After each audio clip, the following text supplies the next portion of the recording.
오늘 우리 야고보서 5장 말씀 보겠습니다. 야고보서 5장입니다. 우리가 먼저 1절로 해서 6절까지의 말씀 함께 읽고 또 그 뒤는 또 아마 오늘 좀 더 하게 될 것 같은데 이제 되면 그렇게 하겠습니다. 일단 우리 1절에서 6절을 한 마음으로 읽습니다. 들으라 부한자들아, 너희에게 임할 고생을 인하여 울고 통곡하라. 너희 재물은 썩었고 너희 옷은 좀 먹었으며 너희 금과 은은 녹이 슬었으니 이 녹이 너희에게 증거가 되며 불같이 너희 살을 먹으리라. 너희가 말세에 재물을 쌓았도다. 보라, 너희 밭에 추수한 품꾼에게 주지 아니한 삭시 소리 지르며 추수한 자의 우는 소리가 만군의 주의 귀에 들렸느니라. 너희가 땅에서 사치하고 연락하여 도살의 날에 너희 마음을 살지게 하였도다. 너희가 옳은 자를 정죄하였도다. 또 죽였도다. 그는 너희에게 대항하지 아니하였느니라. 오늘 야고보서 이제 마지막 장인 5장 말씀을 보게 됩니다. 5장은 세 부분으로 보게 되는데 지금 우리가 읽은 1절에서 6절까지는 여기는 부한 자들에게 주는 경고의 말씀입니다. 부하다, 그러니까 여기서는 물론 세상적인 재물이 많은 것을 의미합니다. 그래서 부한 자들, 그 다음에 7절에서 12절까지는 고난을 참아내고 인내하는 그런 말씀, 그리고 마지막 13절부터 20절까지 여기에는 이제 기도의 말씀이 나오는데 믿음의 기도에 대한 말씀이 있습니다. 자, 그래서 이제 오늘 이 야고보서 마지막 장인 5장을 보는 겁니다. 부한 자들아 이렇게 부릅니다. 부한 자들아, 한마디로 뭐 돈도 많고 재물도 많고 넉넉한 그런 삶을 사는 사람들을 여기서 칭하는 것 같아요. 그냥 지금 같았으면은 도대체 부자의 기준이 어디 있어? 이렇게 세상에서도 뭐 그런 거 있잖아요. 뭐 그 무슨 계층 이렇게 나누잖아요. 세상에서 뭐 차 상위 계층 뭐 이런 것도 있고 그래요.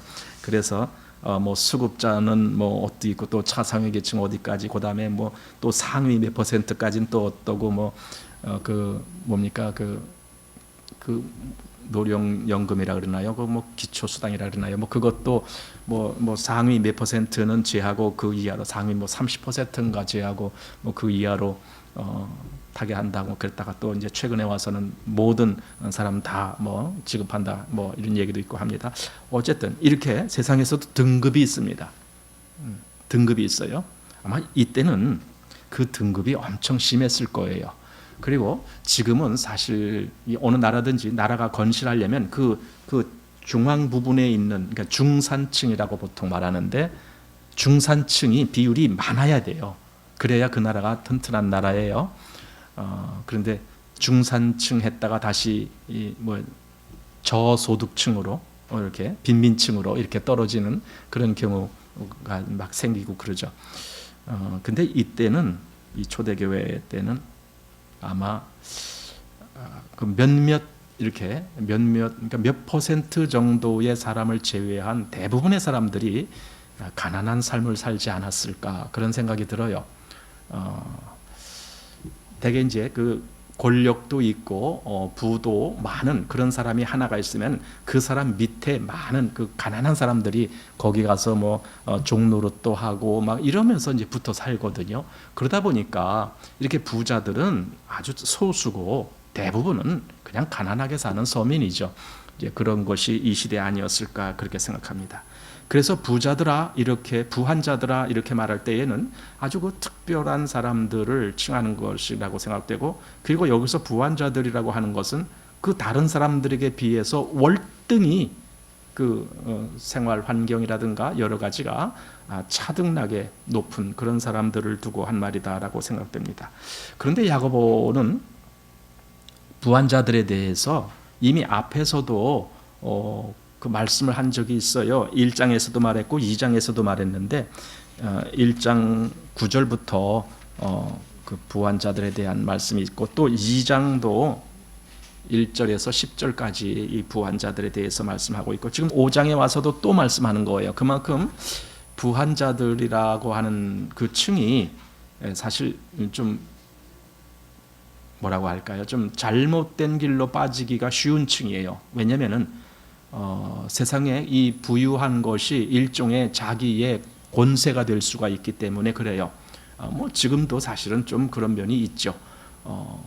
세상에 권력도 있지만 권력 아니더라도 그 재물 많은 사람들은 그것을 가지고 이렇게 남들한테 뭔가 좀 세도를 부리려고 하는 그런 것도 있고 그럽니다.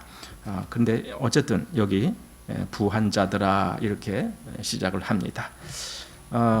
우선 우리가 이 구별을 해야 되는데, 예를 들어 돈이다 그러면 돈이 악한 것이냐, 돈이 뭔가 잘못된 것이냐, 이제 그건 아니에요. 성경에 그렇게 말한 적이 없어요. 예를 들어 디모데전서 6장 10절에는 돈을 사랑함이 일만하게 뿌리가 되나니 이렇게 말씀했지요. 그러니까 돈 자체가 잘못된 건 하나도 없어요. 돈은 우리의 생활의 편의를 위해서 우리에게 있는 거죠. 생활의 편의를 위해서. 오히려 돈이 있어야 내가 좋은 일을 할 수가 있겠죠. 돈이 있어야 어려운 사람들도 도와줄 수도 있고, 또 돈이 있어야 그때그때마다 내가 뭔가 역할을 할 수가 있고, 이런 것이 있죠. 그러니까 돈이 잘못된 것은 아닙니다. 그런데 이것이 있어요. 돈은 우리를 잘못된 곳으로 인도할 수 있는 여지가 있어요. 이건 좀 우리가 눈여겨서 보아야 될 것 같습니다. 우리 마음을 빼앗아갈 만큼의 아주 매력적인 것이잖아요. 돈이라는 게 우리 마음을 빼앗아갈 정도로. 그래서 돈이 잘못은 아니로되 우리의 마음이 빼앗길 여지가 있다라는 거예요. 이런 걸 미리 알아야 돼요. 우리가 그래야 이 돈이라는 것을 어떻게 우리가 대할 것인가 이런 생각을 좀 하게 됩니다. 내가 돈이 많다 그러면은 어떤 생각을 갖게 하느냐면은 일단 자기 스스로 위안을 받죠. 내가 뭐 쪼들리지도 않고 나는 그냥 넉넉해. 만약에 그렇다면 우리는 스스로가 위로를 받는 거예요. 또 어떤 면에서는 다른 이들보다 우월감을 가져요. 내가 저 사람들보다는 내가 그래도 잘났지, 뭐 이런 우월감. 또 그런 것으로 말미암아 다른 사람들을 압제하기도 합니다. 돈으로 다른 사람들의 그 어떤 권위가 좀 무시되어지는 그런 행동을 하기도 합니다. 그러니까 이 돈이 많은 사람들은 자랑하고자 하는 마음이 있는 거예요. 여기 1장에도 보면은 그런 말씀이 있는데 한번 1장 10절 말씀 보시기 바랍니다. 부한 형제는 자기의 낮아짐을 자랑할지니 이는 풀의 꽃과 같이 지나감이라. 오히려 부한 사람은 그 부한 것을 자랑하지 말고 오히려 자기가 그리스도 안에서 정말 자기가 아무것도 아니다라는 그 마음을 갖게 된 그 낮아짐, 오히려 그걸 자랑하라. 부한 것을 자랑하지 말고 이렇게 말씀을 해주고 있습니다. 자, 그런데 다시 여기 5장 1절에 들으라 부한 자들아 너희에게 임할 고생을 인하여 울고 통곡하라. 아니 왜 이런 말씀이 갑자기 나올까요? 너희에게 임할 고생, 사실은 이 부한 자들이 그 부한 것에만 마음이 이렇게 빼앗겨 있다면 장차 주님 앞에 갔을 때에는 여기서 말한 대로 그들에게 임할 고생이 있을 거죠. 아마 그런 마지막 심판을 염두에 두고 이 말씀을 하신 것이다라고 생각이 됩니다. 왜 여기서 부한 자들에게 이런 고통이 있느냐라는 것을 말하냐면 이 뒤에 이제 우리가 읽어가다 보면은 그들이 이 부한 것이 정당하고 정의로운 어떤 정직한 방법으로 부를 축적한 것이 아니라 예를 들어 뭐 품삯을 줄 것을 주지 아니하고 막 이렇게 떼먹든가 뭐 이런 여러 가지, 그러면서 자기는 사치하고 향락을 누리고 이런다든가 이제 이런 모양들이 있습니다. 그래서 여기 부한 자들이라는 개념이 바로 그런 의미에서 너희에게 임할 고생을 인하여 울고 통곡하라 이렇게 지금 말씀하고 있습니다. 누가복음에 나오는 한 부자와 나사로의 비유에서도 그 부자는 죽어서 불꽃 가운데서 고민한다 이렇게 말한 적이 있습니다.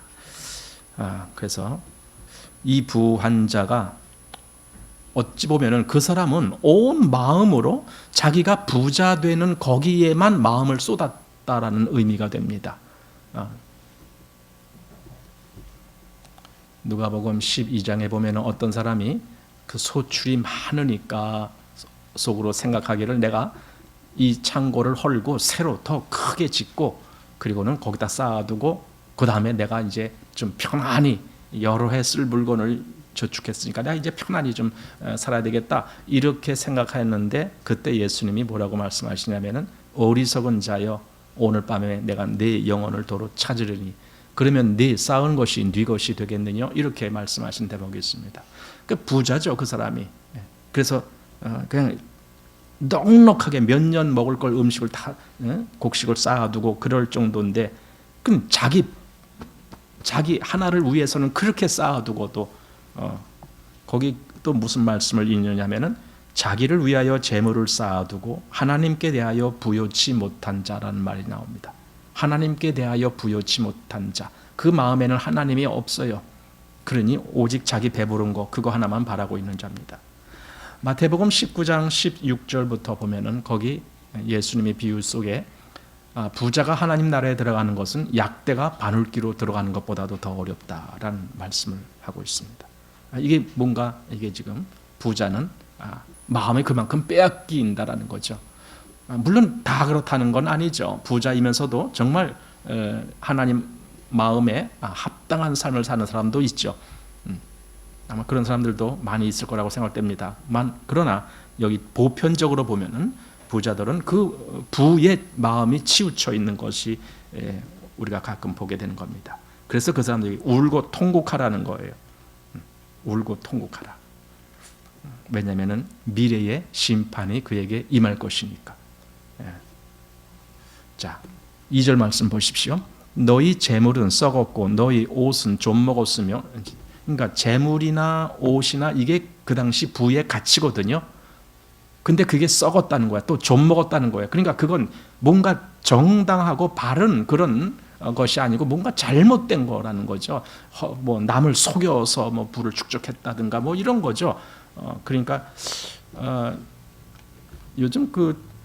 요즘은 그 인터넷 매체가 아주 많이 이렇게 발전이 되다 보니까 뭐 세계 돌아가는 걸 다 볼 수가 있어요. 방 안에 앉아서도.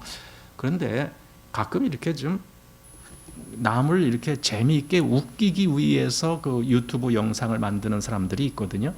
유튜브 영상을 만들면은 그 유튜브를 이제 상업적으로 개방을 하면은요, 거기에 광고가 들어가요. 그럼 그 광고료가 상당하거든요. 그게 그 유튜브를 만들어서 그렇게 하는 사람들은 그걸 직업으로 하는 사람들이 많아요. 그래서 거기 그 뭡니까 거기 그 몇 명이 뭐 이렇게 본다 뭐 그런 거 있잖아요. 그 뭐라고 부르던데. 거기 말하자면 이렇게 나는 여기 항상 보는 사람이다라고 이렇게 뭔가 해주면은 무슨 회원 가입하듯이 뭐 해주는 거 그 뭐라 그러는 거예요. 그 숫자 과연 몇 명이 이 저기를 보느냐 해서 그 숫자에 따라서 광고료가 이제 예를 들어 뭐 구독자라는 거예요. 구독자가 몇만 명이니 뭐 1000명만 넘어도 뭐 이제 계산이 돼요. 근데 10,000명 또는 10만 명 또 뭐 유명한 사람들은 100만 명, 200만 명 막 이렇게 구독자가 있습니다. 그런 사람들은 광고 수입이 한 달에 100만 명 정도면은 한 달 수입이 억대로 갈 거예요. 엄청난 수입이 와요. 그 광고 수입이. 그래서 사람들이 이제 그걸 합니다. 뭐 우리는 그거 하나마나 뭐 그건 그렇다고 치는데 이제 그 웃기기 위해서 그런 걸 일부러 만들어요. 그런데 이렇게 보면은 정말 재미있게 만드는 그런 것도 있겠지만 어떤 것은 너무 유치한 그런 걸 만드는 사람들도 있더라고요. 그런데 꼭 그런 비유가 있어. 뭐 어느 나라를 지칭하는 것이 꼭 그렇게 뭐 좋은 것은 아니겠지만 거기 오는 것들이 사실상 그런 거기 때문에 제가 보고 느낀 것이 있습니다. 중국이란 나라에서 그런 걸 많이 만들어요. 이렇게 짧은 영상을 만들어서 이렇게 올려요. 그래서 남들을 웃기기 위해서 그 사람들이 만드는 내용들을 보니까 꼭 다른 사람을 골탕 먹이는 거예요. 그걸 웃기는 거라고. 어떤 사람이 앉아 있는데 뭐 이렇게 스마트폰을 들고 이렇게 뭘 하고 있어. 그럼 뭐 오토바이 타고 지나가다가 그 스마트폰을 확 이렇게 소매치게 갖고 도망가는 그게 웃기는 거래요. 우리나라 같았으면 그게 웃기는 거겠습니까? 근데 중국에서는 그게 웃기는 거라고 그런 영상들, 그와 비슷한 영상들이 많이 나옵니다. 뭐 남의 지갑 같은 거는 뭐 그냥 하여튼 눈에 보이면 그냥 가져가요. 그 사람들은 눈에 보이면 그냥 가져가. 남의 손에 들고 있건 어쨌건 간에 그냥 보이면 그냥 가져가. 그런 나라들입니다. 그리고 그걸 또 좋다고 웃어요. 참 이상한 나라들이죠. 만약에 여기 지금 이 부한자들이 그렇게 남의 걸 가지고 정당하지 못한 방법으로 자기의 부를 쌓았다라면은 당연히 그것에 대해서 하나님이 심판하실 날이 온다라는 말이죠. 그래서 너희 재물은 썩었고 너희 옷은 좀 먹었으며 너희 금과 은은 녹이 슬었으니 이 녹이 너희에게 증거가 되며 불같이 너희 살을 먹으리라. 너희가 말세에 재물을 쌓았도다. 그러니까 금과 은, 재물이죠 이것도. 근데 그게 녹이 슬었대요. 사실 금과 은은 녹 쓰는 게 아니잖아요. 이거는 보석이기 때문에 녹이 안 슬어요. 금은 뭐 100년 지나도 녹이 안 슬어요. 그런데 녹 슬었다는 거예요. 그 말이 뭡니까? 너희 지금 재물은 이건 올바른 재물이 아니야. 올바르게 너희가 취득한 것이 아니라 정말 어떤 비리라든가 어떤 뭐 잘못이라든가 요즘 뉴스에 나오는 난 그런 황당한 건 진짜 보다가도 정말 황당해요. 그 뭐 성남 대장동 개발 사건 여러분 다 아시잖아요. 이제는 그게 하도 오래돼갖고 근데도 아직도 버젓이 나는 죄 없습니다라고 그렇게 정치하는 사람들이 있습니다. 그 대장동 개발할 때요 몇 사람에서 그걸 뭐 계획해서 그 허가는 시장이 내줘야 되는데 그 시장 하는 사람이 지금 야당 대표 아닙니까? 성남시장 했던 사람이 시장이 허가를 내줘요. 그래서 몇 사람이 이렇게 뭐 무슨 무슨 회사 이름도 아주 이상한 이름 뭐 해갖고 그걸 이제 합니다. 그 사람들이 투자를 해요. 투자를 하는데 얼마를 투자를 하느냐? 뭐 한 몇백만 원? 뭐 그렇게 투자한 사람도 있어요. 근데 그 사람이 몇십억 원, 몇백억 원을 나중에 가다가는데 그게 말이 됩니까? 그게 정당한 방법으로 그렇게 올 수가 있느냐고요. 그게 뭔가 잘못된 거죠. 그러니까 그런 것에 대해서 그건 당연히 부조리죠. 뭔가 잘못된 거죠. 근데 그런 것을 가지고 지금 이렇게 이야기가 나오고 있습니다. 뭐 한두 건이 아니죠. 엄청 지금 그런 것이 많이 불거지고 있죠. 그런데 과연 그런 식으로 해서 부를 쌓은 사람들의 마음은 어떨까? 그런 식으로 뭔가 정의롭지 못한 방법으로 부자가 된 사람들의 마음은 어떨까? 금, 은 그런 게 다 녹슬었다라는 겁니다. 그러면서 여기 3절에 그 말씀이 있어요. 뭐냐면 너희가 말세에 재물을 쌓아도다. 이때 야고보 때 말세라고 했는데 사실은 그럼 지금은 더 말세죠. 여기 말세라고 하는 그 말세보다도 지금은 더 말세잖아요. 왜? 더 가까워졌으니까. 그때보다 뭐 2000년이나 지났는데 더 가까워졌죠. 사실은 그 2000년의 문제가 아닙니다. 저는 이렇게 생각합니다. 그리스도인들은 항상 마지막 때가 다가오고 있다라는 그 염두를 가지고 그 마음을 가지고 살아가는 거예요. 그리스도인은 이 세상이 영원할 거다? 아니에요. 그렇게 보면 안 돼요. 그리스도인은 언제든지 주님이 오실 수 있어. 그 뭡니까? 밤에 도적같이 이 말이니 그런 말씀이 있잖아요. 그러니까 그리스도인들은 항상 언제든지 주님이 오실 수 있어라는 그 마음을 가지고 사는 거예요. 그래서 말세라는 말을 계속 할 수가 있는 거예요. 물론 시기적으로 이때 이 말씀을 하고 지금 2000년이 거의 다 온다. 그게 문제가 아닙니다. 2000년이면 아마 까마득히 남았어. 그렇게 보는 게 아닙니다. 항상 당장 내일이라도 주님이 오실 수 있어.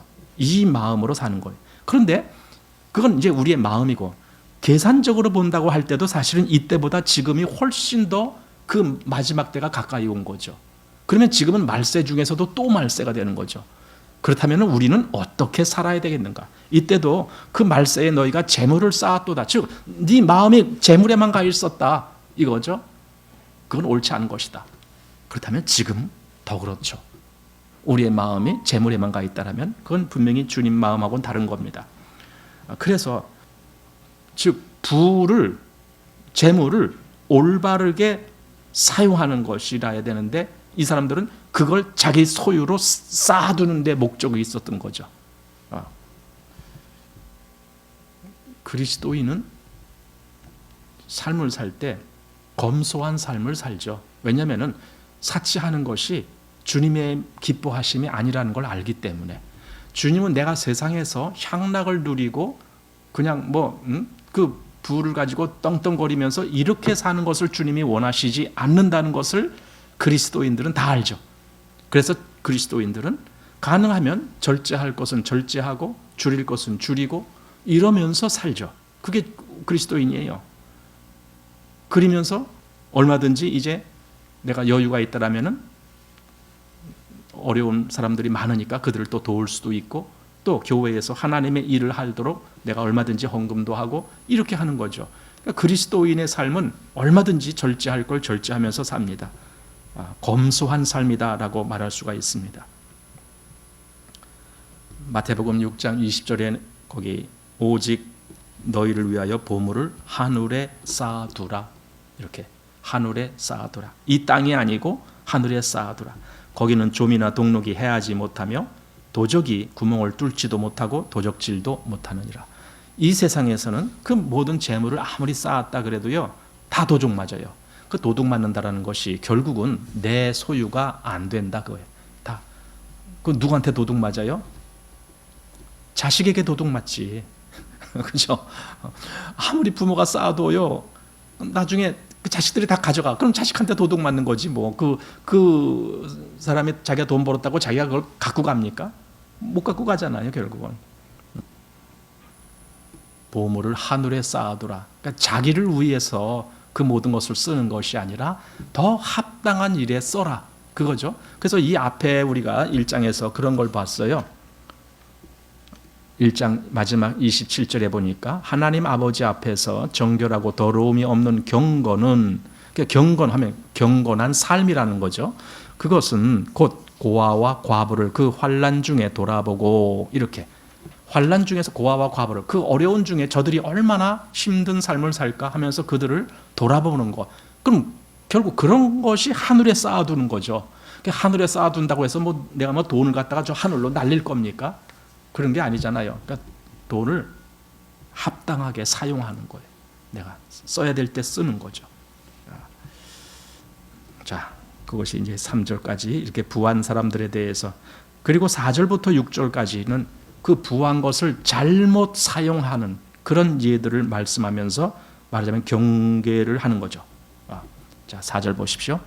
보라, 너희 밭에 추수한 품꾼에게 주지 아니한 삭시 소리 지르며 추수한 자의 우는 소리가 만군의 주의 귀에 들렸느니라. 보니까 이들이 이렇게 했다라는 거예요. 여기 부한 자들이 어떻게 했느냐? 사람들을 고용해서 자기 밭에서 일하도록 막 이렇게 했어요. 너 우리 밭에 가서 일해. 내가 품삯 얼마 줄게. 막 이렇게 다 했어요. 근데 그 품삯을 주질 않는 거예요.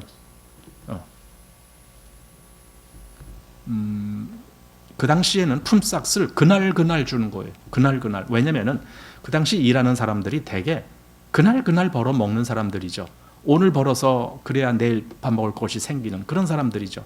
뭐 지금처럼 한 달치 월급을 타고 뭐 이렇게 살 때가 아니에요. 이때는요, 그냥 그날 벌어서 그날 먹는 거예요. 그러니 그날 못 벌면은 굶어요. 그런 시대예요, 이때가. 그래서 이렇게 다른 사람 고용해 갖고 일하게 한 사람들은 품삯을 그날 저녁 때 줘야 돼요. 그랬는데 그 삭을 안 주는 거예요. 그러니 여기 추수한 자의 우는 소리가 만군의 주의 귀에 들렸느니라. 그들이 하나님 앞에서 정말 그 억울함을 호소하는 것, 그걸 하나님이 들으신다라는 말씀이죠. 결국 그 부한 자들은 그 부를 축적하기 위해서 옳지 못한 방법을 사용한 거죠. 마땅히 주어야 될 품값을 주질 아니하고 착취하는 거죠. 그런 사람들이 부자가 된 거죠.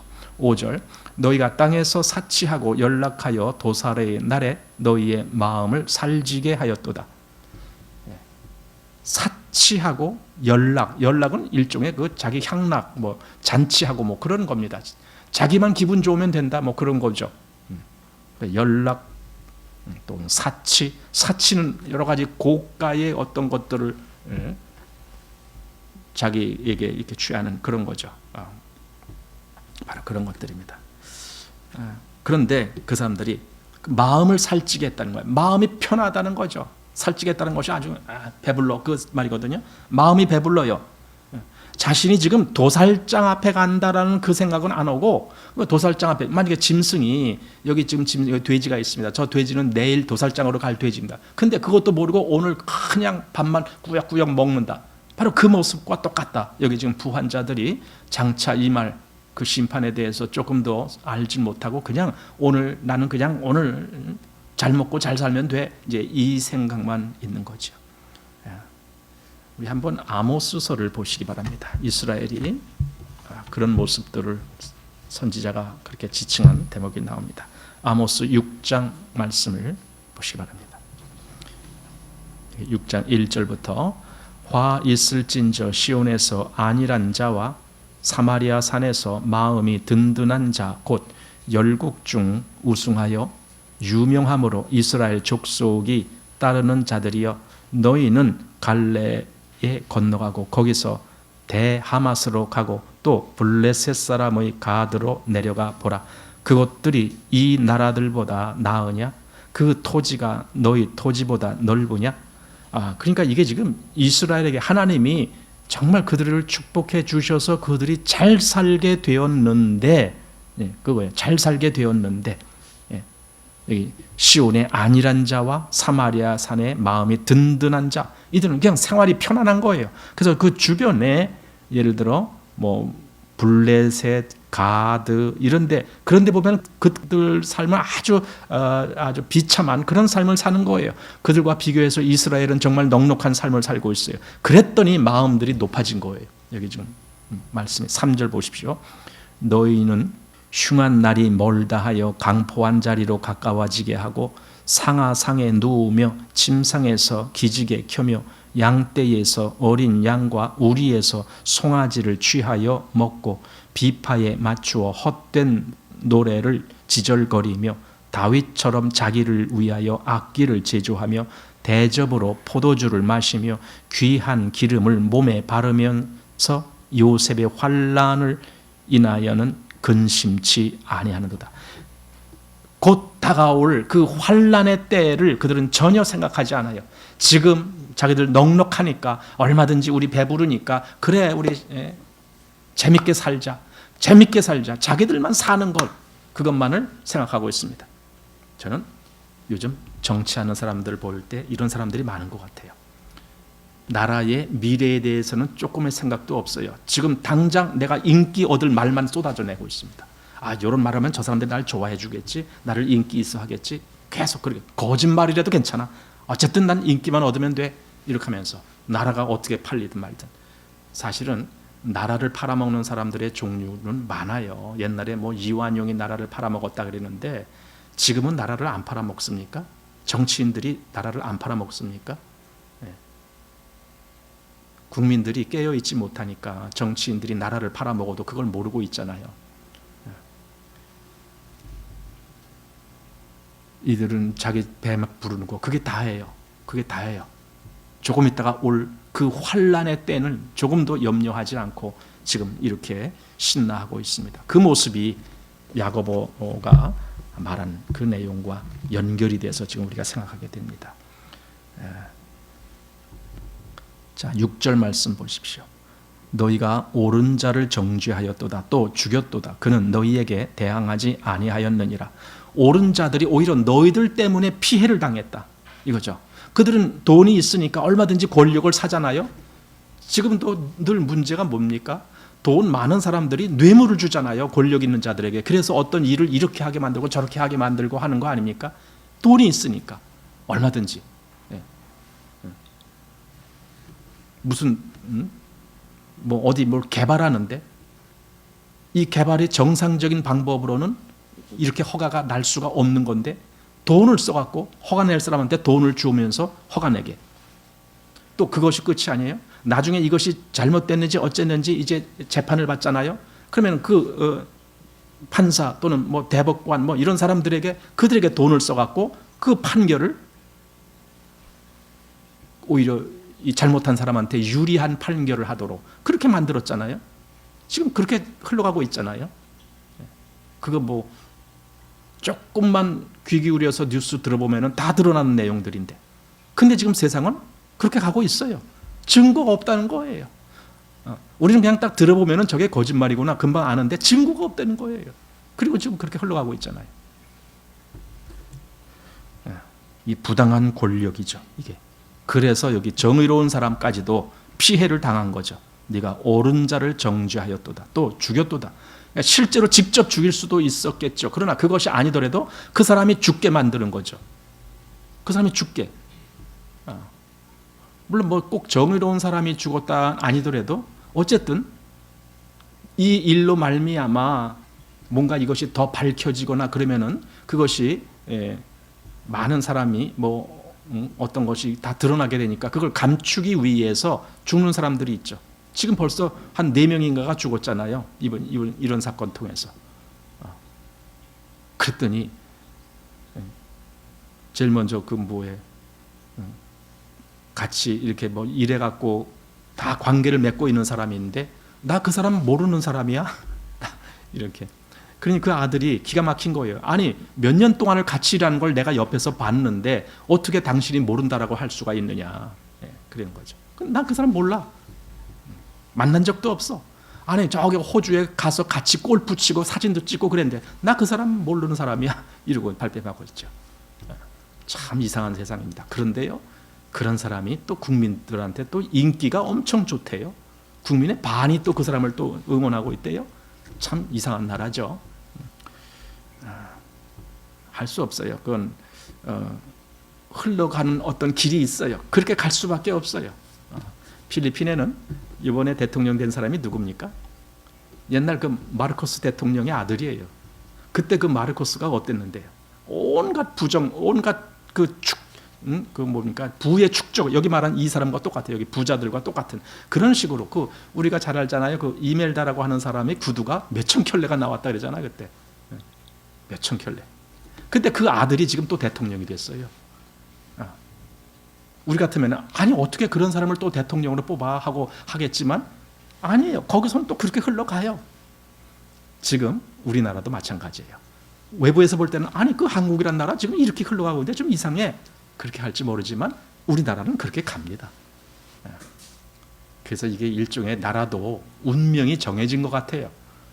그렇게 가는 거예요. 이게 옳은 자를 정죄하고 죽입니다. 죽이는 거예요. 여기 한번 이 앞에 4장 한번 보십시오. 여기 조금 앞쪽으로 보면은 4장 2절에 너희가 욕심을 내어도 얻지 못하고 살인하며 시기하여도 능히 취하지 못하나니 너희가 다투고 싸우는다. 여기 살인하며 시기한다 이런 말씀이 기록된 거 있습니다. 아마 이때에 정말 그런 일이 있었을까? 아까 여기 5장에서도 정죄하였도다 또 죽였도다 이런 말이 있으니까 정말 그랬을까? 정말 그랬을까? 지금으로서는 정말 상상하기가 쉽지 않은 내용인데 아마 그때 그런 일이 있었는지도 모르죠. 왜냐하면 사람들이 권력이 없으면은요, 뭐 누가 어디서 죽건 말건 별 신경도 안 쓰잖아요. 요즘이야 인권이라는 이야기를 하죠. 인권. 이 당시에 무슨 인권이 있었어요? 그냥 남의 일 해주는 그런 하인 같은 그런 신분에 있는 사람들이 뭐 죽든 말든 그 신경도 안 써요. 그런 시대 아닙니까? 그러니 얼마든지 죽게도 하고 막 그렇겠죠. 자, 이제 7절 보겠습니다. 그러므로 형제들아 주의 강림하시기까지 길이 참으라. 보라 농부가 땅에서 나는 귀한 열매를 바라고 길이 참아 이른 비와 늦은 비를 기다리나니 이제부터 이제 좀 말이 달라집니다. 이제는 정말 바른 그리스도인이라면 어떡할까? 견뎌내고 이겨내고 참아내고 인내한다 그 얘기입니다. 바른 믿음을 가진 사람이라면 여기 그러므로 형제들아 주의 강림하시기까지 여기 아까 뭐 앞에서는 우리가 말세라는 말을 들었는데 여기서는 주의 강림하신다라는 말이 나왔습니다. 이렇게 마지막 주님이 다시 오실 것을 그걸 염두에 두고 그때까지 길이 참으라 인내하라. 근데 이제 인내하는데 요거 뭘 인내하라는 건지 요 뒤에 보면 더 밝혀집니다. 그러니까 내가 압제를 당한다 할 때에 그 압제하는 사람에 대해서 내가 대항하고 뭔가 이렇게 같이 저 사람 때문에 우리가 지금 피해를 당하니까 싸우자 뭐 이렇게 하고 막 데모를 하고 예, 그런 거 아니에요. 여기 보니까 그게 아니에요. 한번 보십시오. 우선 여기 농부가 어떻게 하느냐. 농부는요 정말 참아야 돼요. 여러 가지를 기다려야 돼요.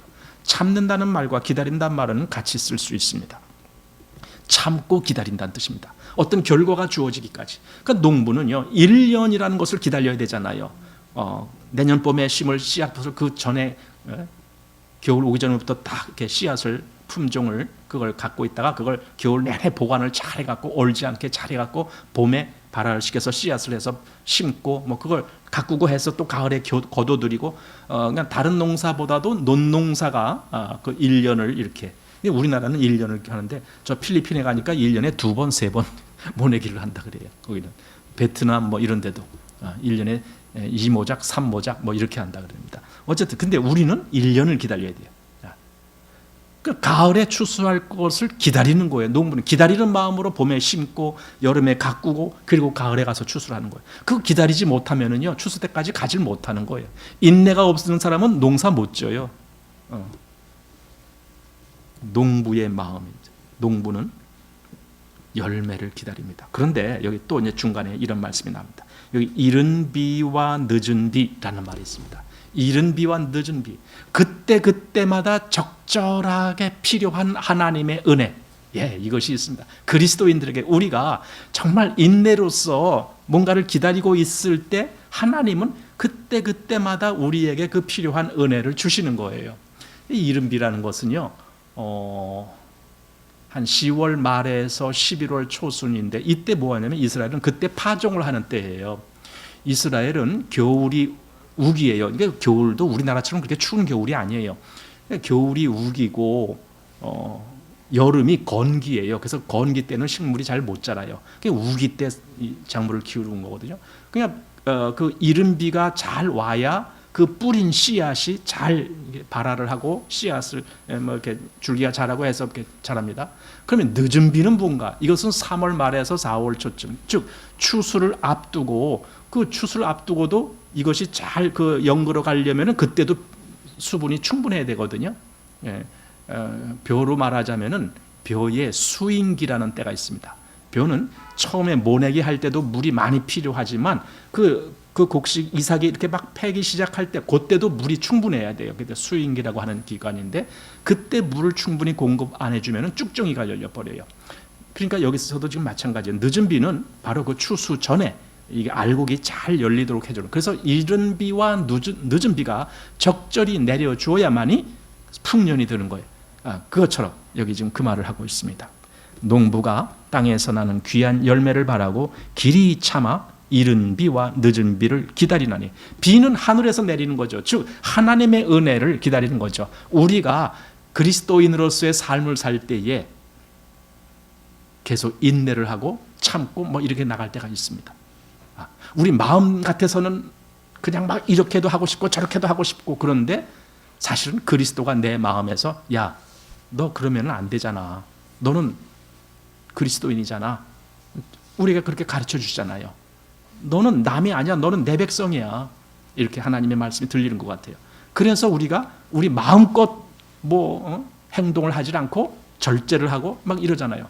그런데 그럴 때 어떤 일이 벌어지느냐? 하나님이 이 이른 비와 늦은 비를 적절히 내리시는 것처럼 우리에게 그 모든 고난과 역경을 이겨나갈 수 있도록 은혜로 인도하신다, 그 말입니다. 우리를 인도하시는 하나님. 7절, 그래서 주의 강림하시기까지라는 겁니다. 주의 강림이란 말이 나온 겁니다. 강림. 아마 이 농부가 그 봄부터 여름 그 모든 과정, 사실 논농사 그전에는, 요즘은 어떤지 모르겠어요. 요즘은 뭐 기계로도 하고 하니까, 옛날에는요 그 농사하는 게 여러 번 그 논에 가서 뭐 할 일이 많아요. 모짜리부터 했으면은 그 모짜리를 또 잘 가꾸어서 모짜리가 탈까봐 비닐 하우스 졌는데 날씨가 너무 더워, 그럼 가서 또 비닐 또 벗겨내고 막 이렇게 하고 막 별거 다 해야 돼요. 또 물이 없으면 또 물 대느라고 또 뭐 그것도 찬물 대주면 안 되니까 물을 그 옆에서 빙 불려서 이렇게 놨다가 그걸 이제 대주고 막 뭐 하여튼 그래요. 그러다 결국 모내기 하죠. 그 모내기 하고는 또 뭐가 제대로 잘 자라는지, 모내기 한 다음에 뜬 뭐가 생긴 건 아닌지 하고, 또 거기에 또 뭐 여러 가지 잡풀들이 생기는 거죠. 특별히 이제 우리 돌피라고 그러는데 그런 것들이 벼이삭 옆에 자라요. 그럼 또 그 피살이라 그래갖고 그런 걸 다 또 뽑아내줘야 되고, 왜냐면 그게 영양분을 다 뺏어가니까 그걸 다 뽑아내줘야 되거든요. 이제 그렇게 하고 막 뭐 또 병이 걸리기도 쉬워요. 장마철에 제일 무서운 게 병이거든요. 이 습기가 너무 과하면은 병이 잘 걸려요. 뭐 도열병 같은 거. 그러니까 도열병이 뭔 줄 아세요? 사람으로 말하자면 장티푸스예요. 그러니까 도라는 말이 이게 벼라는 말이에요. 한자로 도가 벼인데 거기에 열병이 생긴다. 이거 열병. 사람한테 열병이 장티푸스잖아요. 그런 것처럼 도열병이라는 게 있어요. 그런 거. 그래서 장마가 지나가면 또 빨리 또 농약을 뿌려야 되고 뭐 이제 하여튼 그래. 여름 내내 가꾸고 또 장마철에 또 이게 뭐 물이 너무 많아 갖고 막 그냥 한강이 되는 수가 있어요. 그러면 또 빨리 또 물을 빼줘야 돼요. 자, 왜 농부가 그렇게 했습니까? 농부가 왜 그렇게 했어요?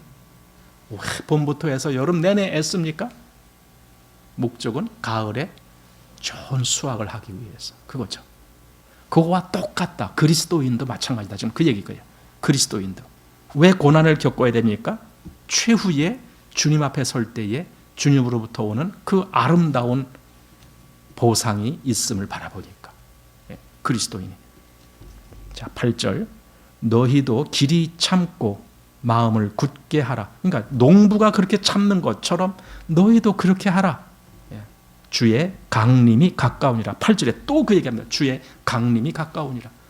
그러니까 그 추수 때가 다가오고 있다. 이거죠. 다가오고 있어요. 가까이 오고 있어요. 너희도. 고린도전서 15장에 보면은 내 사랑하는 형제들아 견고하며 흔들리지 말며 항상 주의 일에 더욱 힘쓰는 자들이더라. 여기 견고하며 흔들리지 말라. 이거예요. 곧 주께서 강림하실 날이 다가온다.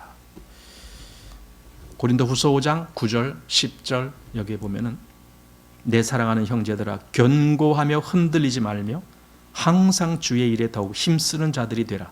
이거죠. 견고하라. 또 흔들리지 말라. 이게 뭡니까? 그걸 인내하라. 그 뜻이에요. 너희 믿음이 흔들리지 말라. 인내하라. 왜냐하면 우리가 그리스도의 심판대 앞에 드러날 때가 다가오고 있으니까. 이겁니다. 자, 그래서 여기 마음을 굳게 하라. 주의 강림이 가까우니라. 형제들아 서로 원망하지 말라. 그리하여야 심판을 면하리라. 보라 심판자가 문 밖에 서 계시니라. 그러니까 심판자가 멀리 있는 게 아니라 지금 바로 요 문 밖에 계셔. 금방 들어오실 거야. 이거죠. 금방. 그만큼 마지막 때가 가까이 왔다라는 그 의식으로 지금 이런 말씀을 해주고 있습니다. 그런데 서로 원망하지 말라라는 거예요. 서로 원망하지 말라. 그 위에 지난번에 우리 4장 11절에 그랬잖아요. 형제들아 피차 비방하지 말라 그랬잖아요. 서로 비방하고 서로 원망하고 이것은 뭔가 좀 계속 불만이죠. 불만이 내게 쌓였기 때문에 그러는 거죠. 그것을 내가 좀 견디질 못하는 거예요. 폭발하는 거예요. 견딘다라는 것이 참는다라는 거거든요. 참는다라는 것은요. 그걸 그렇게 쏟아내지 않아도 얼마든지 내 안에서 소화가 된다는 거잖아요. 아 그래. 이런 일도 있고 저런 일도 있는데 그래 뭐 괜찮아. 왜? 나는 나중에 주님이 다 이런 것까지도 다 아실 것이니까. 주님이 아까 그 부자가 삭슬 주지 아니한 그들의 그 호소를 주님이 들으신다라고 하셨잖아요. 그런데 내가 당하는 이 억울한 일 같은 거 그거 주님이 못 보실까요? 그것 보시거든요. 그러니 굳이 내가 나서서 떠들 필요도 없는 거죠. 그래서 서로 원망하지 말라. 원망. 이 원망이 결국은 불평으로 그리고는 아까 말한 대로 비방하고 남을 비방하고 막 이런 쪽으로도 나오게 되는 거예요. 우리가 이 야고보서 시작할 때 1장 2절에 너희가 여러 가지 시험을 만나거든 온전히 기쁘게 여기라 그래요.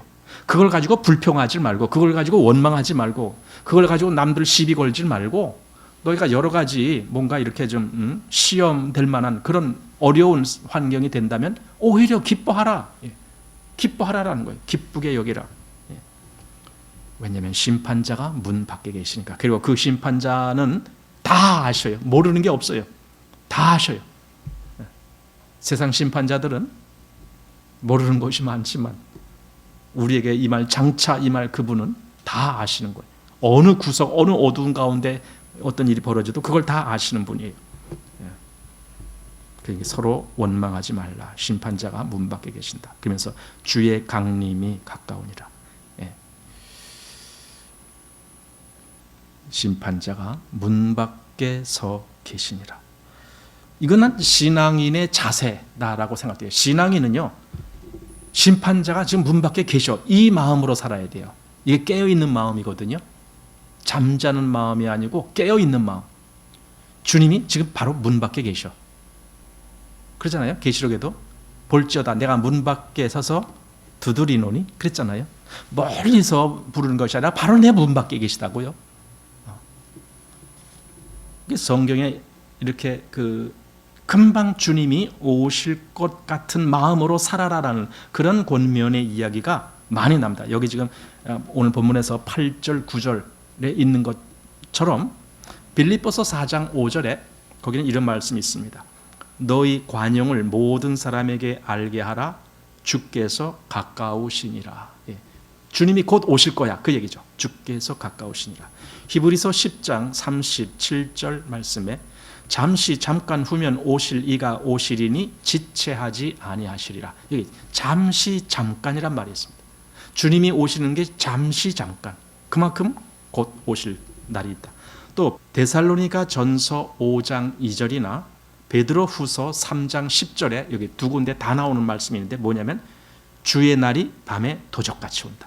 이 말씀이 있습니다. 정말 우리도 예상도 못했는데 갑자기 오는 것 같은 그런 주님의 날이 올 것이다. 또 요한계시록 22장 7절에 보라 내가 속히 오리니. 주님이 내가 속히 오리니. 그러니까 정말 그리스도인의 마음속에 항상 이 마음, 뭔가 주님이 오실 것에 대해서 준비하고 있는 마음, 그 마음이죠. 준비하고 있는 마음. 그것이 그리스도인의 마음입니다. 야고보가 지금 그렇게 권면을 하고 있습니다. 그래서 주님이 곧 오실 것이다. 나의 모든 신원을 다 갚아주실 것이다. 그 마음이 있다면 굳이 내가 그 모든 것을 다 갚을 생각을 할 필요가 없는 거죠. 왜? 주님이 심판하실 거니까, 재판하실 것이니까. 그래서 인내를 한다. 인내는 그 모든 것을 그냥 견뎌나갈 수가 있다. 그런 말입니다. 자, 그래서 여기 9절 그리하여야 심판을 면하리라. 보라 심판자가 문 밖에 서 계시니라. 그러면서 10절 보십시오. 형제들아 주의 이름으로 말한 선지자들로 고난과 오래 참음의 본을 삼으라. 그러니까 선지자들을 보세요. 선지자들을 치고 그들이 그냥 편안한 삶을 산 사람이 한 사람이라도 있습니까? 선지자들은 다른 어떤 사람들보다도 더 어려운 환경을 겪어요. 더 어려운 환경. 이사야, 예레미야, 다니엘 보세요. 얼마나 그들이 힘든 그런 환경에서 하나님의 선지자로서의 그 역할을 하는가 이런 내용들을 봅니다. 그래서 선지자들로 고난과 오래 참음의 본을 삼으라 이런 겁니다. 본을 삼으라. 우리 히브리서 13장에 보면은 그 말씀이 있는데, 자 히브리서 13장 7절 말씀에 우리 지난번에 오래 안 됐는데 그때 여기 말씀했습니다. 여기 보면은 히브리서 13장 7절 하나님의 말씀을 너희에게 이르고 너희를 인도하던 자들을 생각하며 저희 행실의 종말을 주의하여 보고 그리고 저희 믿음을 본받으라. 여기 저희 행실의 종말을 보라는 거예요. 그 선지자들의 행실의 종말이 어땠습니까? 여기서 어떤 그 외부적인 그런 종말을 기대를 한다라면은 배울 게 하나도 없어요. 외부적인 것은 어때요? 어떤 사람은 비참하게 죽은 사람도 있어요. 목이 잘려 죽은 사람도 있어요. 이사야 경우 뭐 톱으로 켜서 죽은 사람도 있어요. 아니 그게 종말이란 말인가? 그걸 보라는 말인가? 아니에요. 그게 아니에요. 그런 환경 속에서 그들이 어떤 믿음을 지켰는가? 그걸 보라는 거예요. 여기 그들의 종말을 보라는 것이. 그 선제 바로 하나님의 사람으로서 그들은 그런 아주 극한 환경에서도 그들은 담대하게 믿음의 길을 걸었던 사람들이다. 이것이 그들의 마지막이었다. 그래서 그들이 하나님의 사람으로 인정을 받았다라는 거죠. 그게 그들의 종말입니다. 여기서도 지금 10절 말씀에 형제들아 주의 이름으로 말한 선지자들로 고난과 오래 참음의 본을 삼으라. 본을 삼으라. 정말 그렇죠. 본을 삼는 거죠. 자, 그리고 이제 여기 11절 말씀에 보라 인내하는 자를 우리가 복되다 하나니. 인내, 지금 계속 인내에 대해서 그걸 참아내는 것에 대해서 말하고 있는 거예요. 그래, 인내하는 자를 우리가 복되다 하나니 너희가 욥의 인내를 들었고 주께서 주신 결말을 보았거니와 주는 가장 자비하시고 긍휼히 여기시는 자신이라. 자, 저는 이걸 계속 묵상을 하다가 발견했어요. 뭐냐면은 사람들이 이 절, 즉 여기 11절 말씀을 너무나 큰 오해를 하고 있다라는 거예요. 잘못 해석하고 있어요. 이 11절 말씀을. 자, 여기 보십시오. 다시 한번. 보라 인내하는 자를 우리가 복되다 하나니 너희가 욥의 인내를 들었고, 그러니까 욥의 인내가 뭡니까? 이거 욥의 인내가. 그리고 여기 주께서 주신 결말, 그건 또 뭡니까? 욥의 인내와 주께서 주신 결말이 뭡니까? 여기서 크게 오해하는 것이 주께서 주신 결말을 욥기 42장에 가보면은 그 모든 재물이라든가 자녀가 배나 축복을 받았다. 이걸 결말이라고 사람들이 얘기를 해요. 그게 결말입니까? 자, 아까 우리 히브리서 13장에서 본 정말 믿음의 선배들의 그 결말이 어땠다고요? 외부적인 어떤 환경에 좋은 환경의 결말을 받았다. 그게 아니라고 분명히 얘기했죠. 왜냐? 그들은 실제로 그런 환경을 접하지는 않았어요. 그들은 정말 아주 누가 보면은 비참하다라고 할 정도로 그런 힘든 그런 환경에 있었어요. 그러나 그들의 마음을 우리가 보는 건데 그들은 정말 하나님의 사람으로 증거가 되는 삶을 살았어요. 하나님의 사람을 그들은 전혀 믿음을 조금도 흔들리지 않게 했어요. 끝까지 죽을 때까지도 그들은 믿음을 지킨 사람들이에요. 이것이 그들의 마지막이고 보고 우리가 보아야 되는 겁니다. 그러면 욥은 어떠냐? 왜 욥을 해놓고도 왜 욥의 그런 면은 보질 않냐고 이 뭐 2배 더 축복받았다. 왜 이것만 결론이라고 하느냐? 실제로 결론이 뭐냐? 결론은요. 욥의 마음속에 그 믿음이 어떻게 바뀌어졌느냐? 이 결론을 봐야 되는 거죠.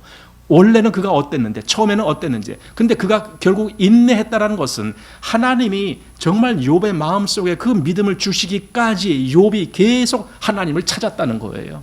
중간에 포기하지 아니하고. 하나님도 욥을 포기하지 않고 끝까지 그를 이끌어셔서 결국은 욥의 마음속에 그 하나님에 대한 분명한 인식과 바른 믿음을 가질 수 있도록 그렇게 이끄셨던 것이죠. 그래서 이 부분이 여기 주께서 주신 결말이란 이 단어가 킹 제임스 버전에는 어떻게 되어 있냐면은 the end of the road 이런 말이 있습니다. 그 말은 무슨 말이냐면 주께서 주신 결말이라는 말이 아니라 주님의 결국, 주님의 결말 그런 뜻이에요. 그냥 주님의 결말, the end of the road 이렇게 되어 있습니다. 그 다음에 ESV, English Standard Version이라는 ESV 성경에 보면은 거기는 the purpose of the Lord 이것은 뭐냐? 주님의 목적 이게 돼요. 주님의 목적이 이루어졌다 그 뜻입니다. 그러니까 여기서 주께서 주신 결말 하니까 욥에게 큰 어떤 상을 주셨다 이런 식으로만 해석하려고 하는데 그게 아니라 주님의 목적 또는 주님의 결말이 이루어졌다 이 뜻이에요. 그럼 주님이 의도하신 일이 뭔데? 이 욥을 바른 신앙인의 위치로 바꿔지게 인도하시는 역할을 했는데 그것이 그대로 이루어졌다. 지금 그 뜻이에요, 이게. 그래서 주께서 주신 결말은 욥이 부자가 되고 잘 살게 됐다, 그 뜻이 아니라 욥에게 바른 믿음이 되게끔 주님이 그 결과를 주셨다, 이렇게 말하는 것이 옳다라는 말입니다. 그래서 주님의 목적이 이루어진 것이다. 이게 주께서 주신 결말이라고 한 이 말은 여기 주신 결말이 아니고 주님의 목적이 이루어졌다, 이렇게 보는 겁니다. 즉 주님의 결말, 주님이 끝까지 어떻게 그것을 이루셨는가, 그거예요. 주님이 어떻게, 주님은 욥을 끝까지 포기하지 아니하시고 그를 이끄신 거죠. 그래서 결국은 결과가 어떻게 됐습니까? 욥이 변화됐잖아요. 그게 결과예요. 욥이 변화된 거. 욥에게 주신 축복, 그건 사실은 부수적인 겁니다. 그건. 왜냐하면 예수님이 가르쳐 주신 기도에 너희는 먼저 그의 나라와 그의 의를 구하라. 그리하면 이 모든 것을 너에게 더하시리라. 이게 더한단 말이 이게 부수적인 거라는 거예요. 핵심은 이거거든요. 그의 나라와 그의 의를 구하는 거. 그럼 욥에게 있어서 하나님의 결말이 뭡니까? 하나님의 목적이 뭐였습니까? 그 목적이 이루어진 것이 결말인데, 하나님의 목적은 욥을 부자로 하는 것이 목적이었습니까? 애초부터?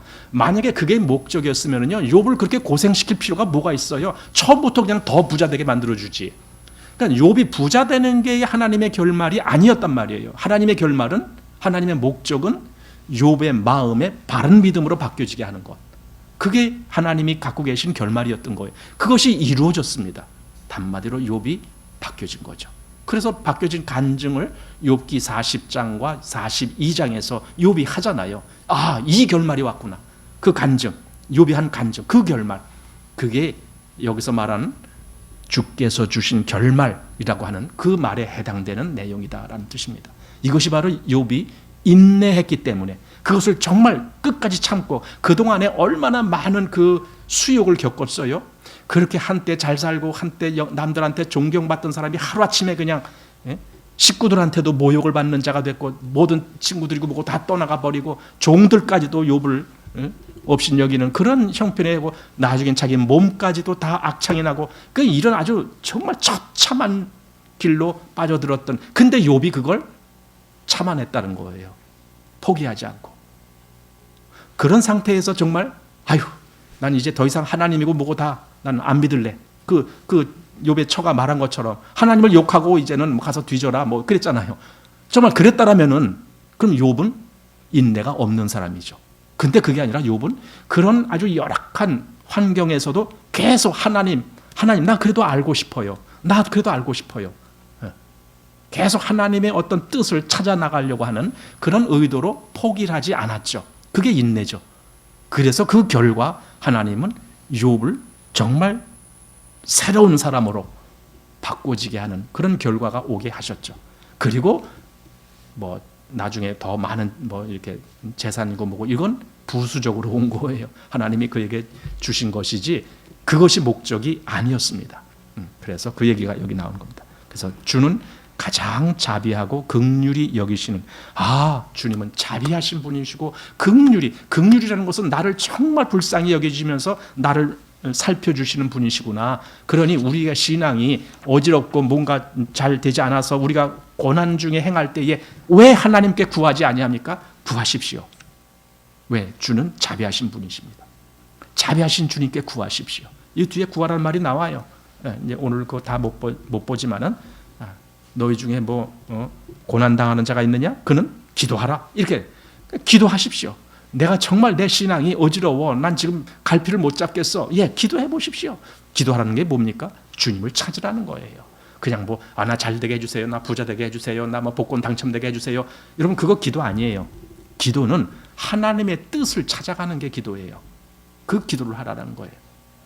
그러면 주는 정말 자비하시고 긍휼이 많으신 분이니 왜 기도에 응답을 안 해주시겠는가, 그겁니다.